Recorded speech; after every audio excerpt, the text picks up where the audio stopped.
You know, so what's concerning me is that as you age, every decade, there's something that happens. Like I remember when I was 20s, and Julian can attest to this, there was a lot of partying that was going on. There was a lot of drinks going. In fact, the parties above the Eland's Veterinary Clinic was fairly notorious. Because I remember once Philip came into work and he said, I understand there was a party here on Saturday night. I'm like, how did you know? And he said, apparently they were talking about it in the hairdressers in town. So at that point, I knew we had achieved some degree of notoriety. But anyway, in my 20s, you know, you could drink.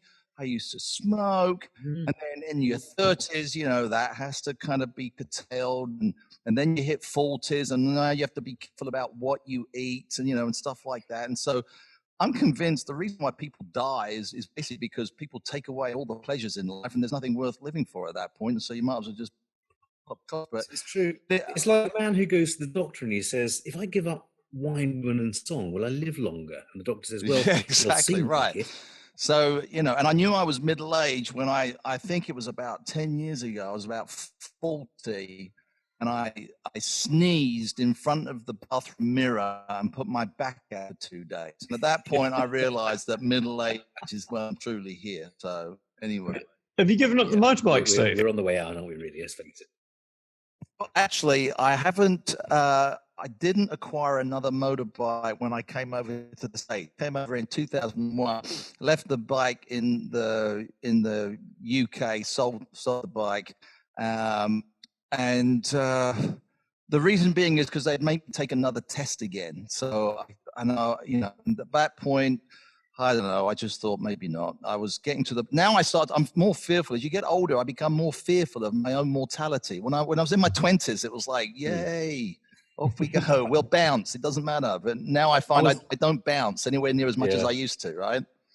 I remember going on the back of your bike. Really? Because normally they were usually more attractive than you. But anyway, but fair enough. Maybe you did. That's fine.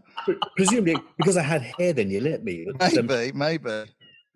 I was holding on behind. Every time I stuck my head out to see what happened, I was pushed back this waft of air. You kept on saying, don't lean out. Okay. You leaned out. Sorry. Yeah, a lot of fun. I did enjoy it. What was interesting, so when I came to the States, you have to do all these extra things. Like, so you have to take a driving test.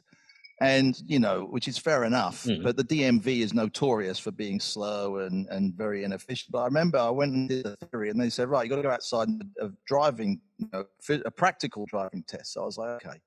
So we go out in the parking lot. I get in the car. They say, right, drive to the end of we're in a car park, right? And we drive to the end of the car. They say, turn left. So I turn left. They say, okay, turn left again, turn left and park. Congratulations, you've passed. I'm like, you have no idea if I can turn right, and you're giving me a driving license. But it's kind of the way it is over here. But yeah, it's definitely there's a culture shift, let's say, put it that way.